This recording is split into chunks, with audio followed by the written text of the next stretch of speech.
Hola, hola, bienvenidos a En Buenas Vibras. Yo soy Andrés Hernández y hoy traigo un tema que suena serio. Pero no se preocupen, que aquí vamos a reflexionar con buena energía y de paso aprender juntos. El lunes pasado fue el Día Mundial contra la Depresión y como si el universo lo supiera, tuvimos un taller increíble con nuestra comunidad. Escuchamos historias que sinceramente me dejaron pensando, wow. Esto es real, pero tranquilos, no estoy solo para hablar de esto. Hoy tengo una invitada de lujo, Angélica, psicóloga, experta en salud mental y créanme, alguien que sabe más que todos nosotros juntos. Angélica, bienvenida en Buenas Vibras. ¿Cómo estás? Hola Andrés, muchas gracias por la invitación. Estoy emocionada de estar aquí, de compartir otro espacio con ustedes para hablar de salud mental que es tan importante. Ay, Angélica, gracias. Angélica, ¿es cierto que los psicólogos siempre nos están analizando? Porque si es así, me voy preparando para no decir nada comprometedor.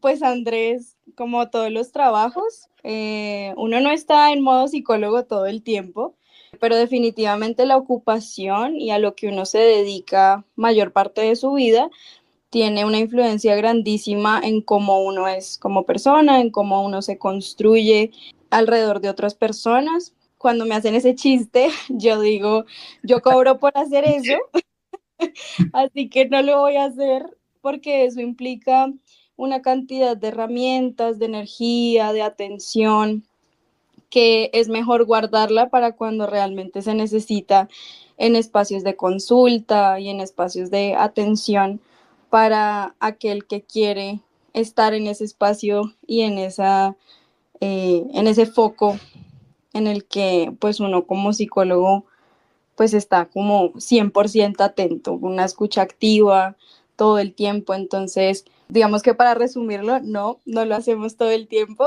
al igual que, no sé, por ejemplo, los médicos no están diagnosticando todo el tiempo. Tal vez uno sí ve otras cosas que otras personas no, según la profesión y a lo que se dedican. Creo que eso me gustaría rescatarlo de ese primer episodio de este espacio en el que estuvo H y Juan, en el que también se habló en parte de cómo cada uno de ustedes se dedican a cosas distintas y digamos que han llegado por caminos diferentes a este espacio, pero que asimismo se complementan. Y cada uno tiene una perspectiva de la vida de acuerdo a lo que se ha dedicado y desde donde se ha construido. Claro, gracias. Y Angélica, pues bueno, igual también. Quiero empezar agradeciéndote por acompañarnos en el taller del lunes. Me pareció que fue increíble. Escuchamos historias tan fuertes que honestamente uno se queda sin palabras. Y Mm. eso que a mí hablar realmente pues no me cuesta mucho. Pero, ¿qué reflexiones te dejó ese taller? ¿Qué crees que aprendimos de esas historias tan emotivas? Primero, es impresionante el nivel de empatía que existió en ese espacio entre todas las personas de la comunidad, neilistas sobre todo, ya que fueron como en su mayoría quienes participaron. Una de las reflexiones que me deja es que definitivamente todos como seres humanos, independientemente del momento de vida en el que estemos, de nuestro rol en nuestro día a día, estamos viviendo diferentes situaciones que nos pueden doler, que nos pueden pesar, algunas que llevan años con nosotros y otras que llevan poco tiempo. El duelo es uno de los temas que a mí más me ha interesado desde antes de ser psicóloga, porque es algo que nos atraviesa a todos. Todos en algún momento sufrimos pérdidas y tenemos que pasar por ese camino. Algunos muy chiquitos, tal vez unos ya más grandes. Hay personas que sienten que nunca los han vivido, pero las pérdidas no son solamente la pérdida de un ser querido, de un hijo, de una hija, de un padre, de una madre, de una mascota, sino también son esos cambios a los que nos enfrentamos como seres humanos. Digamos que una de las cosas que podemos decir que son constantes en la vida es el cambio, precisamente. Todo el tiempo estamos en movimiento, así no nos demos cuenta. y todo el tiempo hay cambios y hay unos cambios que nos afectan más que otros. Digamos que sin el ánimo de ponerles como un juicio de valor de si es bueno o malo, pero son cambios que a algunos nos duelen más que otros. Y eso en parte es lo que nos hace humanos y lo que nos une también como sociedad. Sí, yo creo que fue un gran recordatorio de que todos llevamos nuestras propias batallas, ¿no? Hmm, Hablar de ellas, aunque no sea fácil, puede ser un alivio enorme. Lo sentí en varias personas que hablaron en el taller. sí. Pero bueno, hablemos un poquito más serio. No, pues Y de lo que dices, Andrés, hay una cosa que desde, mm, como en el taller lo decía, la psicología tiene muchas corrientes y a veces como consultantes o como pacientes no lo sabemos, a menos de que estemos muy involucrados en el área, así como nos pasa como con otras profesiones.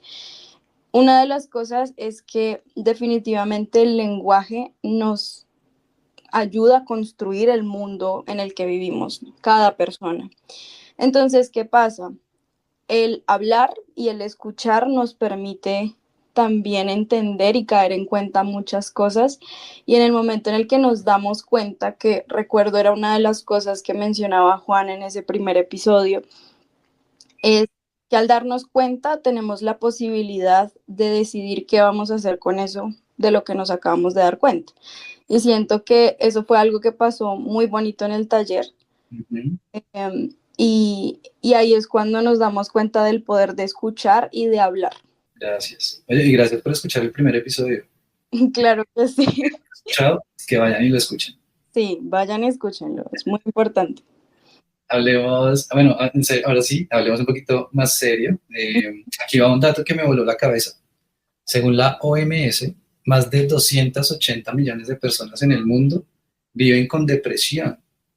280 millones. Es como si todos los habitantes de Colombia multiplicados por 5 estuvieran enfrentando esto. Y, Angélica, ¿cómo podemos empezar a romper el estigma que rodea la depresión? Porque, como vimos en el taller, sigue habiendo muchas ideas raras al respecto. Bueno, Andrés, antes de responder a tu pregunta, esa cifra que mencionas es de las personas que han sido o son diagnosticadas. O sea, son más. Son O, muchas, muchísimas más. Hay muchas personas que llegan, digamos que a uno de los finales o de las resoluciones más tristes para quienes sobreviven, que son las personas que nos quedamos acá, y son aquellas personas que se suicidan, ah, que se quitan su vida. Muchos de ellos no son diagnosticados ni tratados. Llegan allí sin un diagnóstico. Entonces, esa cifra es de lo que se tiene registrado, claro. O sea, pero sí, la gente puede llega y ser se más. mete, pero nunca se diagnosticó. Exacto. Mm, Eso pasa un montón. De hecho, también esta cifra que te voy a mencionar es como poquito vieja, es como el 2022, más o menos como agosto del 2022, que en ese momento estaba como, fue la última vez que revisé esta información. Aquí en Colombia, la mayoría de las personas que se suicidan son hombres, entre los 19 a 24 años, si no estoy mal era la cifra, pero la mayoría de personas que son diagnosticadas con depresión son mujeres, lo que nos indica también que allí hay que hablar de género, ¿sí? Independientemente de las creencias que cada persona tenga, hablar y hacer una diferencia desde un enfoque diferencial de género es importante, porque en este caso al parecer, digamos que estas son hipótesis que, a las que se han llegado a través de investigaciones en el área, es que a las mujeres nos es más fácil pedir ayuda. No que sea súper sencillo, pero tenemos las herramientas un poco más a la mano para aprender y pedir ayuda. Sabemos a dónde ir, a quién pedir ayuda. No siempre, no es fácil, tampoco es una decisión sencilla, pero a veces a los hombres les cuesta un poco más. Y ahí tiene mucho que ver la cultura y el contexto particular en el que vivimos. Colombia es un país con una realidad bien particular, de mucha guerra, de mucho trauma, de muchos dolores, de muchos duelos, en los que a veces es mejor dejarlos ahí y pues llevarlo de manera, entre comillas, ligera, con humor y con chistes, lo cual nos ayuda a sobrevivir definitivamente como sociedad, pero no es suficiente. Claro, eso En- es. Ujú. Pero bueno, igual, y bueno, y te hice una pregunta final y fue cómo podríamos empezar a romper ese estigma que rodea la depresión, porque ¿qué hacemos? Lo primero es seguir hablando del tema. Estos espacios son súper importantes. Propiciarlos es algo que yo les agradezco a ustedes. Son espacios que para mí fue inesperado completamente que H la Cocedora y bueno, digamos que quienes están detrás de H la Cocedora como marca, empezaron a crear espacios como estos. También hablarlos con nuestros amigos, con familiares. Yo te pongo un ejemplo, en mi casa somos 3 generaciones. Mi abuela tiene 80, mi mamá tiene 50 y yo estoy en mis 20. Ok, Entonces, es tan importante empezar a hablar de esto a nivel intergeneracional también. No es fácil hablar de depresión con una persona de 80 años, pero no es imposible. Hay maneras y lo primero es empezar a hablarlo de manera muy sencilla, preguntar acerca de la historia de vida de las personas que nos rodean, porque todos en algún momento nos hemos sentido deprimidos, en algún momento de la vida, por alguna circunstancia nos ha llevado a vivir una situación de depresión, un estado de depresión. así nos hayamos dado cuenta o no. Exacto. Muchas Claro. veces no nos damos cuenta. O sea que eso es nada de andar diciendo como, échele ganas, No, no sirve para nada. no. Ni para arrancar el carro, mejor dicho.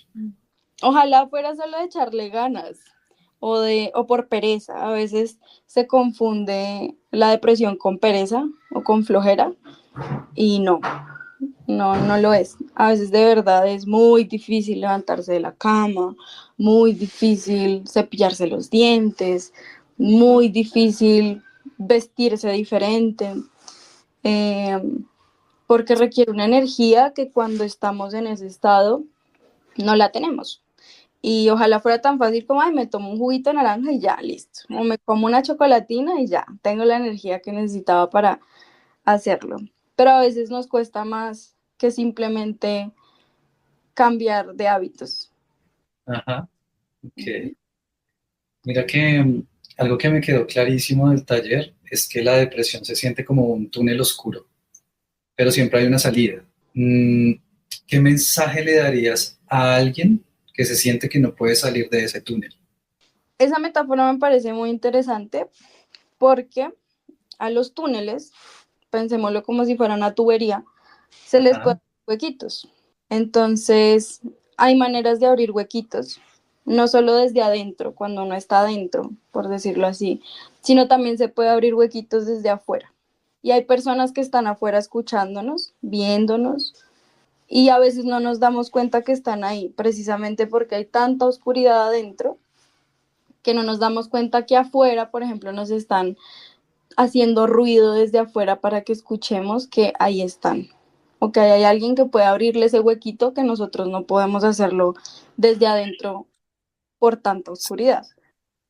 o sea que el hueco no es solo la que está al final, sino pueden haber huequitos en la mitad del túnel. Exacto. Qué gran metáfora, oye, sí. Me encanta eso. Añadiría algo. A veces siento que el primer paso no es salir del túnel, sino es eso, como encender la luz, aunque sea pequeñita. Y esa luz, pues, puede ser un amigo, un profesional, como lo eres tú, o incluso este podcast puede ser esa lucecita que ilumine el camino en ese túnel, ¿cierto? Y digamos que no solo por mi profesión, sino también, bueno, yo como psicóloga he asistido también a consulta y he ido a psicólogos desde antes de ser psicóloga, por eso para mí hablar de salud mental es como algo muy normal, pero entiendo que para muchas personas no. Y también está bien empezar a reconocer primero dónde estamos. Yo diría que el primer paso es también darnos cuenta en dónde estamos, reconocer en qué lugar estamos. ¿Estamos realmente en un túnel o se siente más como una olla a presión? ¿O se siente como estar bajo tierra? ¿Se siente como una cueva? No todos necesariamente sentimos de la misma forma o lo describimos de la misma manera, pero empezar a reconocer dónde estamos y cómo nos estamos sintiendo puede ser un primer gran paso para poder saber cómo pedir ayuda. Así sea un grito, un llanto, una señal, una banderita. Hay muchas maneras en las que pues a veces no nos damos cuenta cómo hacerlo porque de verdad que cuando se está en ese túnel se siente también mucha soledad, que esa es otra palabra como bien importante que he escuchado mucho en estos ambientes de parte de consultantes y personas cercanas que han tenido depresión o que han estado en episodios de depresión. Algunos están, otros ya no están, pero, pero digamos que sus historias permanecen y esas son de las cositas que he aprendido también, no solo siendo psicóloga, sino siendo amiga y también pues humana. Y me parece valioso que tú vayas también a terapia. Como que es bastante importante también ustedes como psicólogos hacerse ese autochequeo, ¿no? Claro que sí, y por no ser psicólogos, a veces, no lo niego, sería chévere tener un pase gratis así como de no sentir a veces, Sí, como, ay, soy psicóloga, por tener el título ya, por favor, no quiero sentir esto. Em, pero pues no, digamos que creo que eso es lo que hace también valioso. Yo considero que yo no solo soy psicóloga de profesión, sino de vocación. Yo siento una vocación, un amor profundo por esto que hago. Eh, entonces, es tan importante tener un espacio donde uno pueda expresar lo que siente, sin juicios, sin pensar en el qué dirán, que siento que es algo que nos pesa mucho socialmente, como, ay, pero es que cómo me voy a ver, qué van a pensar de mí. Las redes sociales nos facilitan un montón la crítica hacia los demás y hacia nosotros mismos. ujú, Entonces, claro que es súper importante. Yo soy de las primeras partidarias de que todos deberíamos ir a terapia, aunque sea una vez en la vida. Ojalá sea una experiencia agradable porque sé que hay personas que han intentado ir muchas veces y no han tenido experiencias agradables o digamos que no son claras las expectativas y ojalá en terapia a veces fuera una o dos consultas y listo, ya quedé perfecto, pero a veces el proceso es un poquito frustrante y la idea es no sentirse en solos. La idea es que de hecho no están solos. No solamente está la psicología como opción, pero pues es la que yo recomiendo y digo, ¿por qué no? Una vez en la vida ir a un lugar donde quien te está escuchando te escuche de manera consciente y presente por una horita. Eso sí. es una manera de cuidarse también, de autocuidado. Mira que estaba recordando algo, me llegó así a la mente como, creo que lo escuché en un podcast y en otro podcast. Comparación interesante. Dice que las personas con depresión están en un estado que podría considerarse como estar borrachos. Es como cuando estás borracho y sabes que en algún punto vas a estar sobrio. La depresión podría definirse como un estado similar de extrema tristeza, pero que no es para siempre.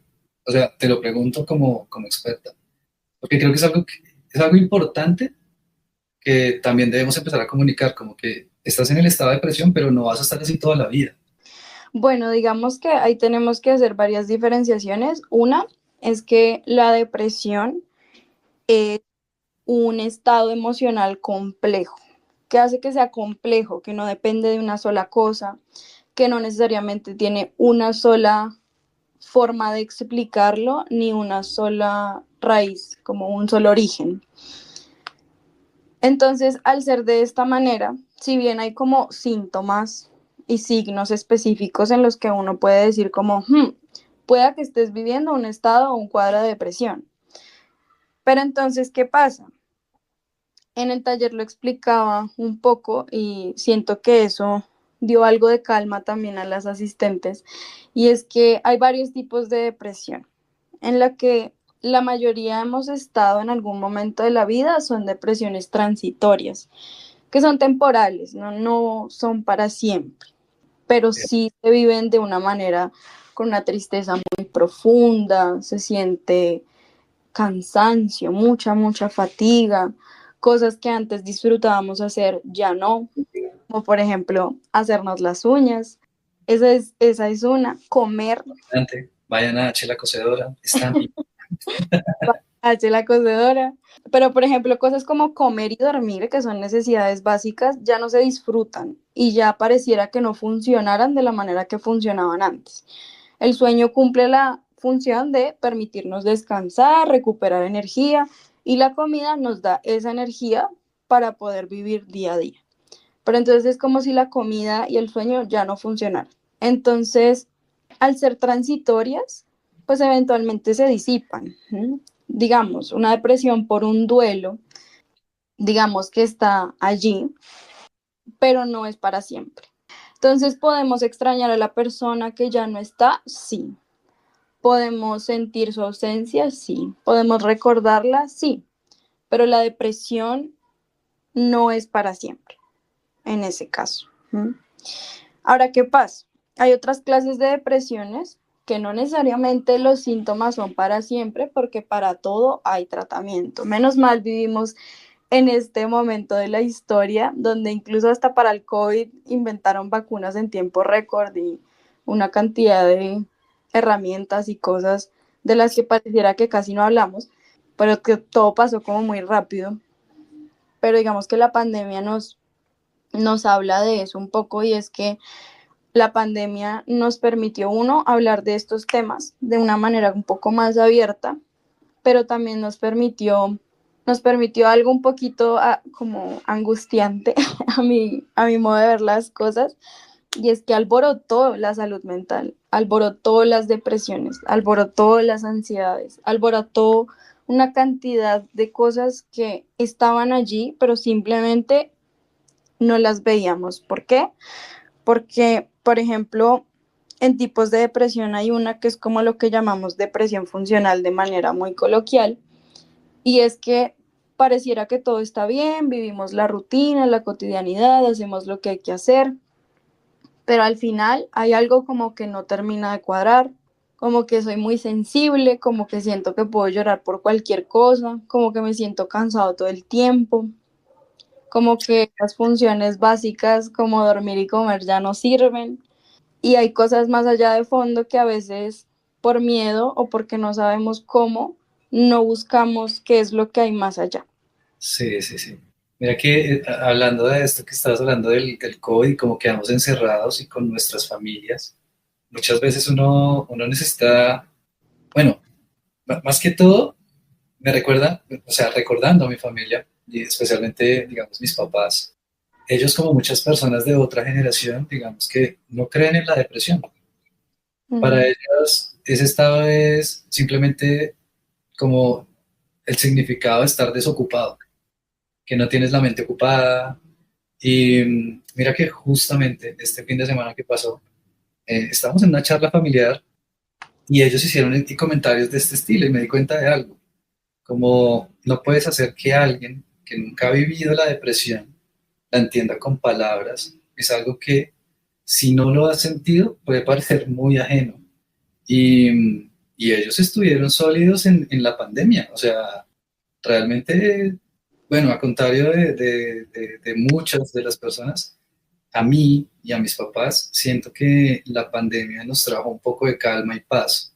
En lugar de desesperación, ansiedad, depresión, fue algo a lo cual nos pudimos adaptar y lo tomamos de una manera completamente diferente. Pero obviamente ese no es el caso de todo el mundo. Pero, no sé, tú con tu casa, ahorita me decías que vivías con tu mamá y con tu abuela, ¿cierto? Sí, y justamente escuchándote pensaba en cómo fue que yo empecé a hablar de estos temas en mi casa, porque una de las primeras cosas que yo pensaba al empezar a estudiar, cuando yo entré a estudiar psicología, estábamos pasando como familia un duelo bastante fuerte de una enfermedad muy larga, que es el cáncer, con mi abuelo. Mi abuelo había muerto un año antes de que yo entrara a la universidad. Y ese mismo año en el que yo entré a la universidad, mi mamá es diagnosticada con cáncer. Ok, Y mi abuela le da un infarto. Mejor dicho, nos pasó de todo como familia. Esto fue muchísimo antes de la pandemia. Entonces yo pensaba, ¿cómo explicar algo que seguramente han vivido y han sentido, pero no con estas palabras? Por eso, digamos que al comienzo te mencionaba que el lenguaje construye mundo, porque para nosotros es depresión. Para ellos puede tener otras palabras como estar desocupado, cosa que pero, recuerdo mi bisabuela, por ejemplo. Ella decía, es que para no sentirse así tiene que estar haciendo algo.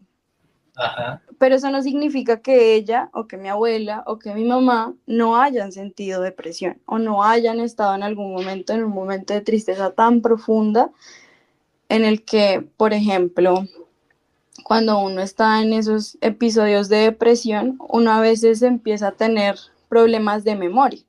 Entonces hay personas que olvidan momentos muy específicos de lo que haya pasado. Por ejemplo, hay personas que bloquean una conversación porque en ese momento tenía algo que ver con lo que ellos estaban sintiendo. Y la depresión, de manera muy protectora, lo que hizo fue hacer que olvides eso que pasó o que olvides eso que escuchaste. ok, Entonces, digamos que también la idea no es satanizar la depresión como diagnóstico o como estado emocional, es algo que nos hace tan humanos como comer, pero sí, sí llega a cumplir cierta función hasta cierto punto, hasta el punto en el que de pronto ya no nos permite retomar nuestra vida cotidiana, en el que de pronto ya es como lo que te decía, por mucho tiempo. Hay personas que pueden vivir con depresión muchos años, con o ok. sin diagnóstico, con o sin tratamiento. O como te mencionaba al principio, hay personas que llegan hasta el suicidio y nunca se dieron cuenta cómo llegaron ahí. Ok, interesante. Interesante desde la perspectiva de, más bien, porque también tal vez personas que escuchen el podcast van a decir, pero ¿cómo así que es depresión? Y tal vez preocupados o sí, también angustiados también, porque tienen la depresión, pero en alguien muy cercano y no saber cómo ayudarlo, ¿cierto? Entonces, siento que también hay que tener algunas cosas claras cuando estés pasando con una situación así, digamos que tengas amigos cercanos que estén pasando por un tema como la depresión. Y pues bueno, dentro de mi experiencia, creo que lo importante es estar ahí, Ujú. simplemente acompañándolos, mostrándoles con tus acciones que no están solos. Muchas veces hasta las palabras se pueden llegar a quedar cortas, pero estar presente y ser un apoyo real puede marcar toda la diferencia. También es importante que sepan que pueden pedir ayuda y que hay personas dispuestas a escucharlos y apoyarlos. Siento que uno como tal vez persona que no esté en la depresión en ese momento, porque como tú lo dices, podemos estar en algunas épocas, haberlo experimentado, pero si en ese momento no estás en la depresión y tienes a alguien cercano que puedes apoyarlo, que puedes ayudarlo, no sé, desde mi experiencia siento que eso es lo que he realizado y es lo que recomendaría hacer. ¿Eso sería lo correcto? Definitivamente estar presente es también lo que yo recomendaría.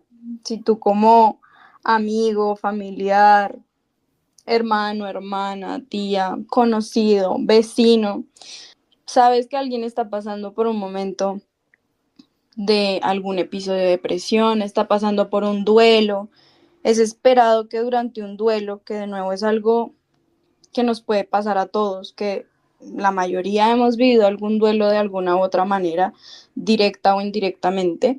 Estar ahí es lo más importante. A veces ni siquiera se necesita decir algo, simplemente estar ahí. Porque a veces también, y es creo que una de las grandes frustraciones cuando uno está acompañando a alguien que está en un estado de depresión, es no saber qué decir. Incluso a veces llega a ser molesto y la gente se molesta porque dicen no sé qué decirte o dicen no sé qué quieres escuchar, no sé cómo ayudarte. La Ujú. mejor manera de ayudar es estar ahí y buscar los recursos. Está bien que no nos las sepamos todas. Está bien. Calladitos, calladitos pero acompañando. Exacto, a veces realmente lo que uno necesita es saber que hay alguien ahí que si uno necesita le va a coger la mano, que si uno necesita le va a pasar un vasito de agua. Y creo que hay una manera en la que yo le explicaba la depresión a ella era una paciente de cáncer. Digo era porque ya no es, ahora es sobreviviente de cáncer. Oh, Eh, y es que es muy bonita la historia de ella porque de verdad ella tenía un pronóstico muy, muy malo. No le daban mucho tiempo de vida por el tipo de cáncer que tenía, pero ella me contaba cómo se sentía y ella pues sentía algo que encajaba, digamos que diagnósticamente con una depresión. Y al final yo le explicaba de alguna manera como que la depresión funcionaba como el cáncer, en la manera en la que ella lo percibía, porque ella se sentía frustrada, triste, pero en el momento en el que incluso los días que ella no quería que ni la vieran de lo mal que se sentía física y emocionalmente, digamos después de una quimioterapia, que quienes han visto cómo funciona una quimioterapia, independientemente del tipo de cáncer, son bastante fuertes. De verdad que las personas después de una quimio quedan muy, muy delicados, muy débiles y la mente no para. Entonces ahí también está jugando un montón la parte emocional después de una situación como esta. Y entonces ella me decía que ella se sentía tranquila, que a pesar de que se sentía mal, muy mal, sabía que iba a abrir los ojos y al lado iba a tener a su hija, o iba a tener a su esposo, o iba a estar alguien. sí, Y ese si ella soporte. necesitaba algo, así a veces la energía no le diera, iba a tener la manera o iba a buscar las herramientas y esa persona se iba a dar cuenta que necesitaba algo. Genial. ¿Y salió del cáncer? Sí, sí, está en Genial. remisión hace como unos 4 años. Ah, Eh, qué... sí. Y la depresión, digamos que fue algo transitorio a raíz del cáncer, pero de nuevo, como la depresión como tal no tiene una sola manera de aparecer, es como algo así que puede aparecer por un duelo, por un cambio, por una frustración, por muchos motivos. También puede simplemente aparecer, por ejemplo, por cambios hormonales, por medicamentos también. Y eso es algo que siento que es muy importante recalcar porque es como si uno no se sintiera uno. Y es como si nadie lo entendiera. Bueno, Angélica, creo que con esto cerramos el episodio de Buenas Vibras y gracias por acompañarnos y por ser parte de ese taller tan valioso del lunes y por acompañarnos hoy acá. No sé si quieres decirnos alguna otra cosita o... Claro que sí, Andrés. Para las personas que nos escuchan, recuerden que en Colombia contamos con líneas de atención. Digamos que la más conocida es la 106, pero también está la línea púrpura, eh, que sobre todo pues se enfoca en violencias basadas en género, no solo con mujeres, sino también para hombres. Está para cualquier persona que esté pasando por una situación relacionada a violencias. También está la línea Calma y todos estos números los pueden encontrar escribiéndolo en Google. Recuerden que hoy en día estamos a un clic de muchas cosas, de información, y por supuesto, pues cuentan conmigo. De nuevo, para mí, ser psicóloga se ha convertido en más que una profesión, en más que una ocupación. Y digamos que por mi parte, pues cuentan conmigo. En redes, en Instagram me pueden encontrar como @psico.ambar, que es el nombre de mi consultorio. Y pues nada, de verdad que a veces ni siquiera necesitamos salir de nuestra casa para poder tener un espacio para nosotros, para hablar. No debemos estar sintiéndonos tristes o deprimidos para buscar ese espacio de escucha. Creo que una de las graves cosas que hemos olvidado últimamente es que algo que me decía mi mamá desde muy chiquita es que tenemos dos oídos y una boca por una razón. Dos para escuchar más y una para hablar menos. Y para eso es importante que tengamos en cuenta que hay personas que se entrenan para escuchar. Entonces, una de ellas siempre serán los psicólogos. Cuentan conmigo, 100%. Y hay otra cosa, y es que la salud mental no debe ser un privilegio, es un derecho. Y por tanto, la salud mental debe ser accesible. Si ustedes de pronto asisten a psicología o han empezado a asistir y una de las razones que los detiene es el tema económico, háblenlo, coméntenlo.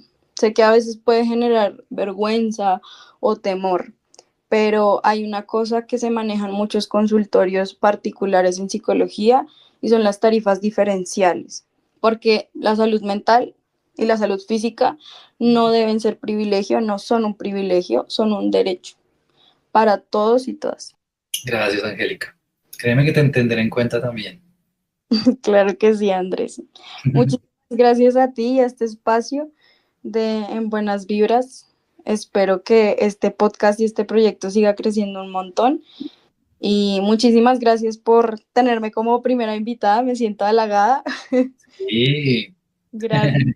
que sean muchísimas más y que podamos también hablar en otra ocasión también. Hay muchos Claro, temas que nos quedan corticos en tan poquito tiempo, ¿no?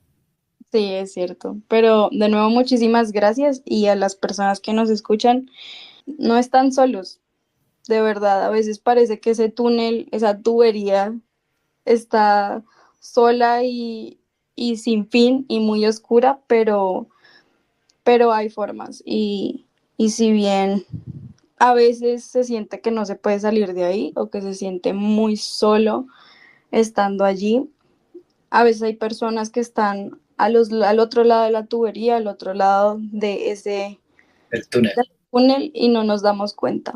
Y sumando a lo que dices, pues hay que ser realistas y la depresión es un tema serio, pero hablar de ello ya es un acto de valentía. Y bueno, a todos nuestros oyentes nos encantaría escuchar sus historias o reflexiones, así que escríbanos a @en buenas vibras _ piso. Nos vemos en el próximo episodio y recuerden mantenerse siempre en buenas vibras. Chao, chao. Chao, Angélica. Chao, Andrés, gracias. Bye, bye.